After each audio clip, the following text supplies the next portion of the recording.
بسم الله الرحمن الرحيم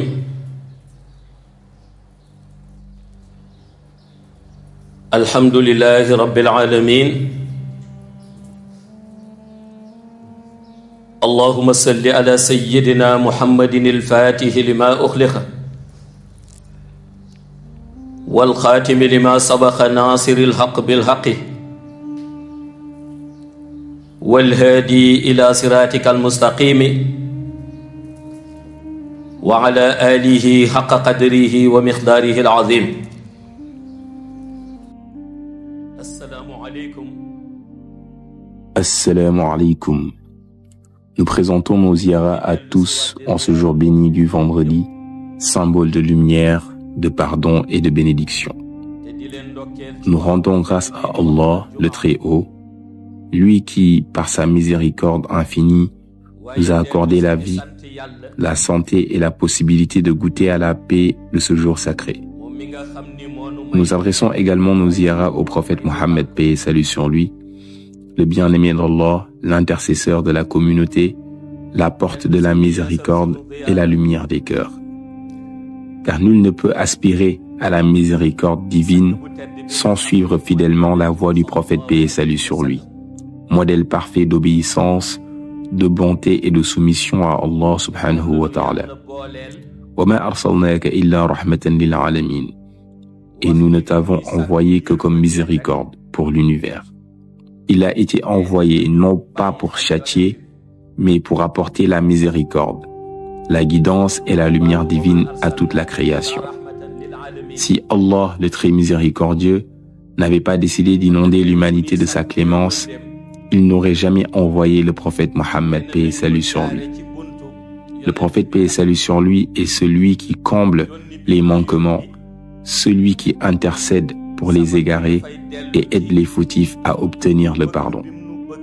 Il est l'instrument par lequel Allah comble les vides qui existaient dans l'humanité avant sa venue, qu'il s'agisse des promesses de félicité du paradis ou des avertissements sur les châtiments de l'enfer. Dès la création de l'être humain, Allah, dans sa sagesse, a toujours prêté assistance à son peuple en envoyant ses messagers.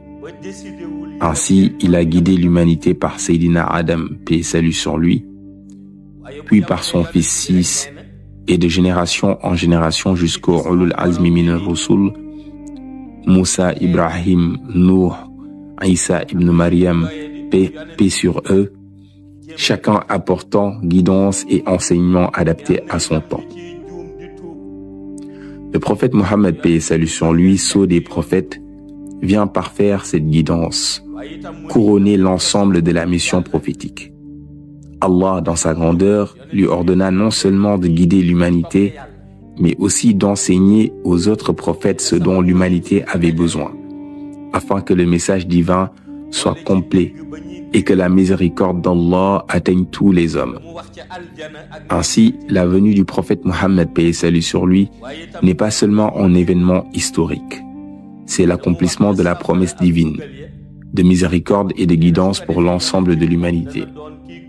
Le prophète Mohammed sallallahu alayhi wa sallam met un accent particulier sur la foi qu'il décrit en plusieurs aspects, montrant ainsi l'importance de prêter attention à sa purification et à sa protection. Tout d'abord, le prophète, paix et salut sur lui, explique que la foi est une lumière que Dieu insère dans le cœur de l'homme afin qu'il puisse croire, obéir et servir. Cette lumière, bien qu'inestimable, est fragile et difficile à préserver. On peut observer au jour du jugement certaines personnes qui, malgré avoir eu la lumière dans leur cœur, la perdent et tombent en enfer parce qu'elles n'ont pas su la protéger durant leur vie. Elles ont commencé une bonne œuvre, mais l'ont abandonnée, laissant la lumière s'éteindre. À l'inverse, ceux à qui Allah a préservé cette lumière à travers leur foi rayonneront et brilleront au jour du jugement dernier, preuve de la protection divine qu'ils ont su conserver. C'est pourquoi le prophète, paix et salut sur lui, souligne la difficulté et la responsabilité de maintenir cette lumière intacte jusqu'à la mort. Il met également en garde contre les tentations de Satan, toujours prêt à éteindre cette lumière. Shaitan agit subtilement. Il s'avance au moment de Fajr pour tenter d'éteindre la lumière. Mais dès que l'on se lève pour accomplir la prière, il fuit.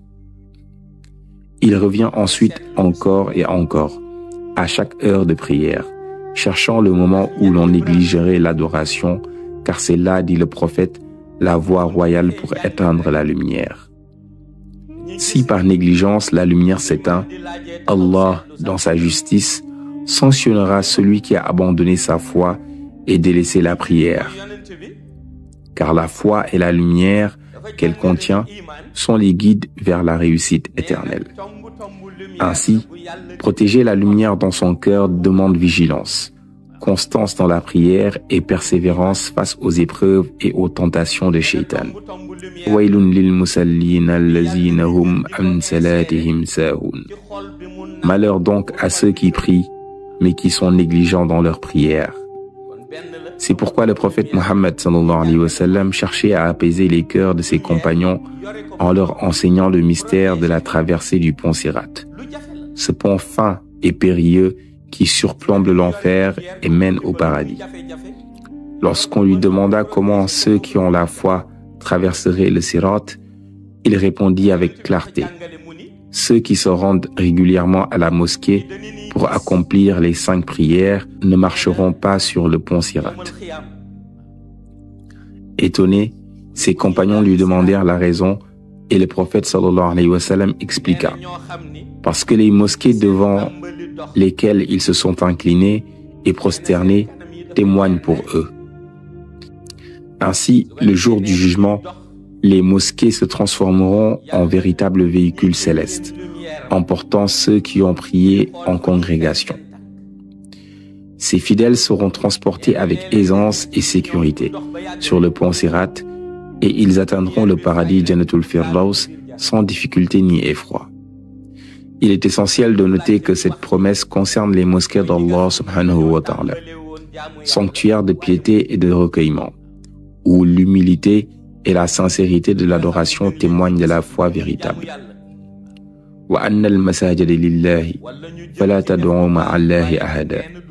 Les mosquées appartiennent à Allah, n'invoquez donc personne avec Allah. Ainsi, la prière régulière en congrégation devient non seulement un acte de dévotion, mais aussi une protection et un moyen d'élévation vers la miséricorde divine. Car si l'on ne respecte que les directives d'Allah subhanahu wa ta'ala dans ces lieux saints, Allah lui-même délaisse ces lieux, tous les lieux de culte et par extension l'acte d'adoration lui-même sont exclusivement consacrés à Allah. Il est donc strictement interdit d'associer quiconque à Allah dans l'adoration, que ce soit dans la prière, l'invocation ou tout acte de dévotion. C'est là un appel clair et universel au tawhid, à l'unicité parfaite de Dieu. Il est évident que c'est Allah subhanahu wa ta'ala seul qui peut préserver la foi dans le cœur de ses serviteurs et les épargner de la difficile traversée du pont Sirat, qui peut durer l'équivalent de 3000 ans pour certains. Cette protection et cette élévation se manifestent notamment à travers le respect assidu des prières quotidiennes en assemblée, en mosquée. Par la grandeur de sa miséricorde, Allah accorde à certains ses faveurs. Certains seront transportés sur des avions spirituels qui survolent le Sirat, d'autres sur des bateaux, tandis que certains entreront au paradis à la vitesse de l'éclair, sans utiliser aucun moyen de transport. Cependant, par sa volonté, certains marcheront encore longtemps sur le Sirat, et cette traversée, bien que difficile, sera purificatrice et révélatrice de la justice divine. Le prophète Mohammed, paix et salut sur lui, rappelle que la dimension de la foi en Allah subhanahu wa ta'ala relève entièrement de sa volonté.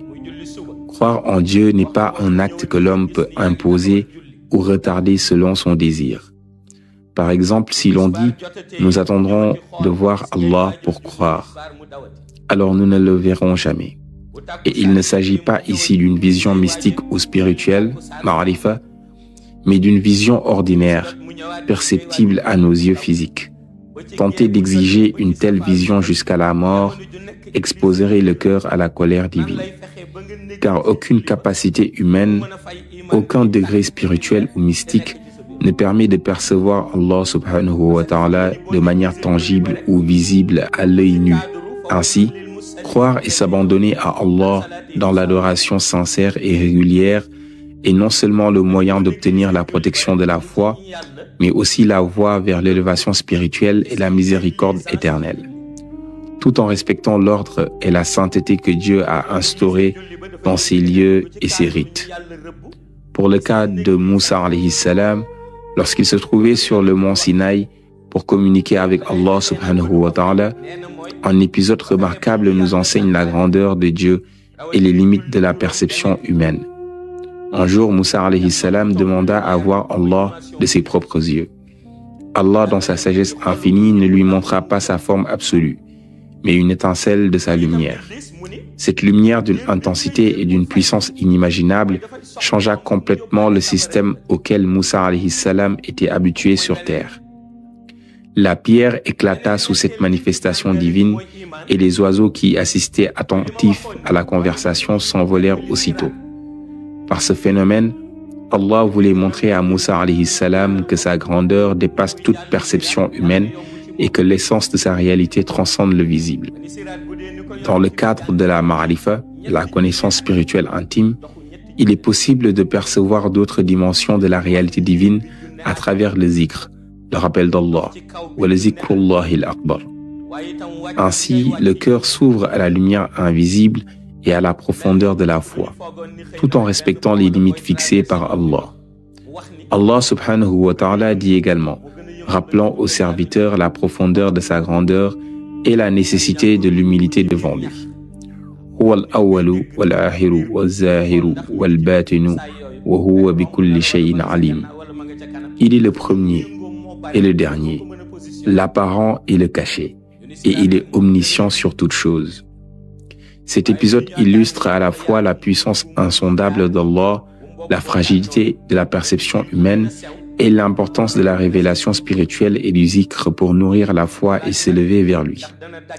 C'est dans le cadre de la tarbiyatul ruh, l'éducation et l'éveil de l'âme, que l'on peut approcher la vision d'Allah subhanahu wa ta'ala dans une dimension mystique élevée, propre aux serviteurs qu'il choisit et qu'il guide. Cette expérience n'est pas ordinaire. Elle relève d'un cheminement intérieur profond, d'une purification du cœur et d'un éveil spirituel progressif, par lequel l'âme se rapproche de la réalité divine.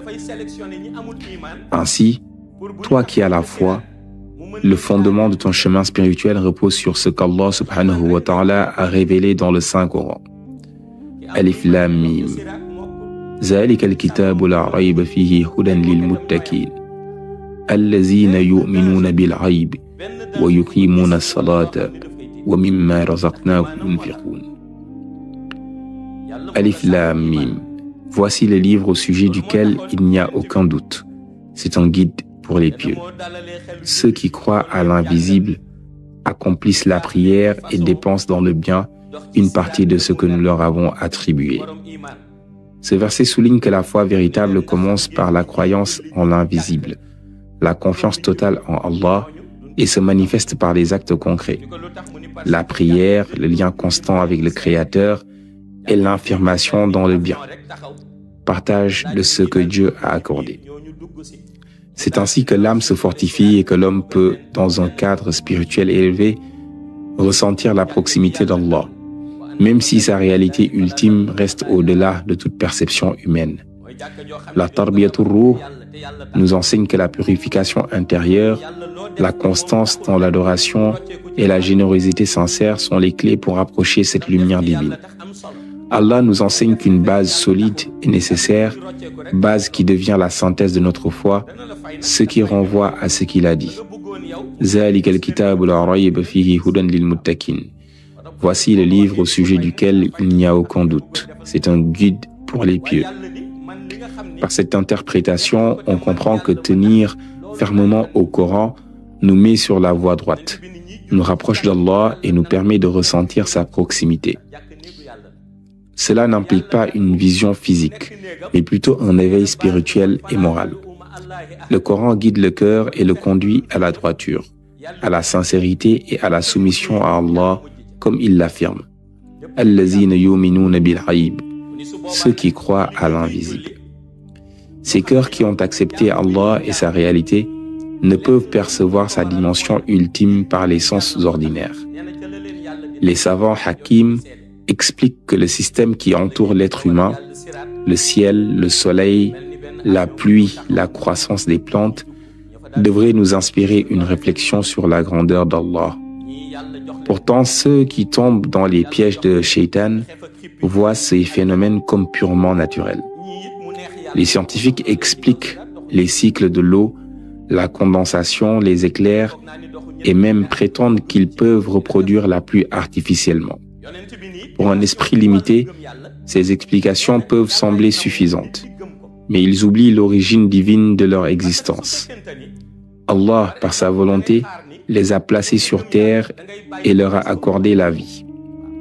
C'est pourquoi Moulay Cheikh Tijani Chérif rappelait que ceux qui nient la résurrection, affirmant que l'homme après sa mort se réduit à poussière ou à os, comme le croient certains philosophes et athées, se trompent profondément.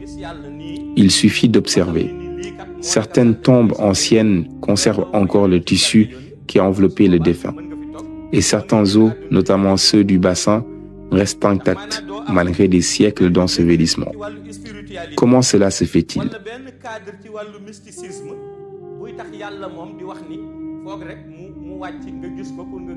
Quel pouvoir terrestre pourrait préserver de cette manière? La science ne peut l'expliquer pleinement. Ainsi, ceux dont la foi est faible peuvent être séduits par l'apparente normalité des phénomènes naturels. Mais la vérité du Coran et des signes d'Allah dépasse toute perception humaine limitée. L'âme qui croit, guidée par la parole divine, reconnaît que tout, dans la création et dans le monde invisible, témoigne de la puissance et de la sagesse d'Allah. Moulay Cheikh pose une question profonde à ceux qui nient la résurrection. Qui t'a informé avant ta naissance que le monde terrestre existait? Avant ta naissance, tu ne savais rien de la vie, de la terre, de l'air ou de la lumière. Tu es né, tu es devenu bébé et progressivement tu as grandi. Commencé à observer la nature et ton environnement. Poser des questions et été guidé par ceux qui t'entouraient. Cela montre que la connaissance et la perception vivement avec l'expérience et qu'avant ta venue au monde, tu ignorais tout. Allah subhanahu wa ta'ala nous enseigne que l'après-mort fonctionne de la même manière. Après le trépas, l'âme découvre le barzakh, ce monde intermédiaire, ainsi que toute l'organisation que Dieu a prévue. Le Coran en donne des indications précises à ceux qui y croient et portent leur foi. Tout le processus de l'au-delà est expliqué dans le livre d'Allah. Si l'on suit le bon chemin, on atteindra le paradis. Si l'on choisit la voie de l'égarement et de la désobéissance, on encourra la colère d'Allah et l'enfer. C'est pourquoi Allah subhanahu wa ta'ala dit dans le Saint-Coran: Allazina yu'minuna bil ghaibi wa yuqimuna as-salata wa mimma razaqnahum yunfiqun. Ceux qui croient à l'invisible accomplissent la prière et dépensent dans le bien une partie de ce que nous leur avons attribué. Ainsi, la foi en l'invisible et la confiance dans les enseignements divins constituent le fondement de notre cheminement spirituel. La vie terrestre n'est que le commencement, tandis que la résurrection et le jugement final sont des réalités promises par Allah, accessibles à ceux qui croient et agissent avec sincérité. C'est pourquoi la prière occupe la place la plus élevée parmi tous les actes d'adoration, car c'est l'audience exclusive devant Allah subhanahu wa ta'ala.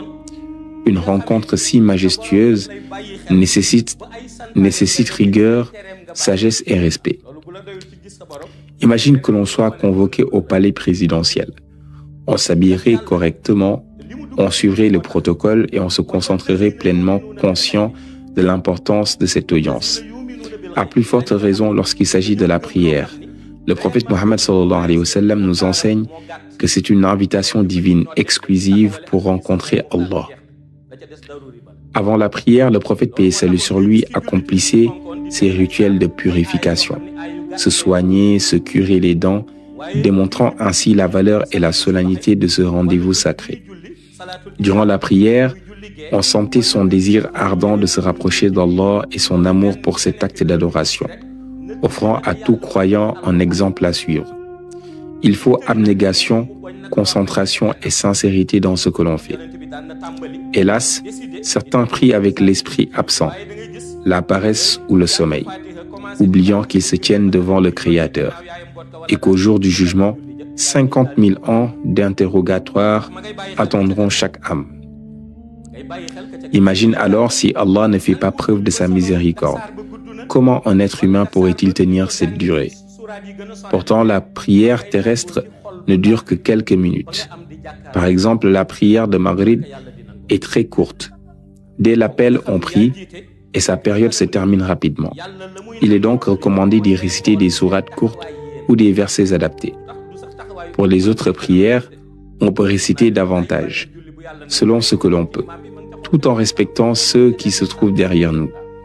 Le prophète, paix et salut sur lui, lui-même adaptait sa récitation. Parfois, il commençait avec une sourate longue. Mais si un enfant pleurait derrière sa mère, il interrompait la récitation et se mettait en ruku, montrant que ce qui compte aux yeux d'Allah, c'est la sincérité du cœur. Que la récitation soit longue ou courte, l'essentiel est la pureté de l'intention et la considération pour autrui. Ainsi, chaque prière est un rendez-vous sacré, un moment d'éveil spirituel, de concentration et d'amour pour Allah. Le croyant doit se rappeler que cet acte quotidien est le pilier de sa foi et la clé de la miséricorde divine, un guide vers la droiture et le paradis. Concernant l'acceptation de la prière, il est important de comprendre que tout le monde est concerné, pas seulement l'imam. Allah subhanahu wa ta'ala, dans sa sagesse, peut ne pas accepter la prière de l'imam, mais par sa miséricorde, il peut agréer celle de certains des fidèles présents derrière lui. Le prophète Mohammed sallallahu alayhi wa sallam a enseigné que l'importance de la prière en assemblée et des doigts collectifs réside dans cette miséricorde divine. Même si celui qui dirige la prière ou la supplication n'a pas une pureté parfaite, Allah peut accepter la prière de quelqu'un de pur dans l'assemblée et par cela accorder la récompense à tous. Il est possible de prier seul dans sa chambre, mais la prière peut ne pas être acceptée à cause des péchés ou de l'état du cœur. En revanche, lorsque l'on se rend à la mosquée et que ne serait-ce qu'une personne dans l'assemblée est agréée, Allah, par sa miséricorde, peut agréer la prière de tous. C'est pourquoi il est fortement recommandé de prier en assemblée. Les savants expliquent que la prière en solo rapporte une seule récompense, tandis que la prière en assemblée multiplie la récompense par 27. Le prophète Mohammed sallallahu alayhi wa sallam ajoute que pour bénéficier pleinement de cette baraka, il faut être en compagnie de personnes respectueuses de la religion et de ses principes. Veiller à ce que l'imam soit vertueux et que les fidèles prient pour l'amour d'Allah subhanahu wa ta'ala. Répondre à l'appel à la prière n'est pas limité au vendredi. Il s'agit d'un devoir quotidien, 5 fois par jour. Certes, le vendredi occupe une place spéciale. Le prophète, paix et salut sur lui, recommande: si vous entendez le premier appel à la prière du vendredi, arrêtez ce que vous faites et rendez-vous à la mosquée. Écoutez le bayan, le rappel avant la prière qui permet aussi à ceux qui ne maîtrisent pas l'arabe de comprendre le message de l'imam. Qu'Allah subhanahu wa ta'ala nous assiste, nous facilite l'écoute et la compréhension et nous permette de suivre ses commandements ainsi que l'exemple du prophète Mohammed sallallahu alayhi wa sallam. Assalamu alaykum wa rahmatullahi ta'ala wa barakatuh. kon nag yàlla na yàlla may nu dégg ak topp ci barke yonent bi sallallahu alayhi wa sallam. Assalaamu alaykum wa rahmatullahi ta'ala wa barakatuh.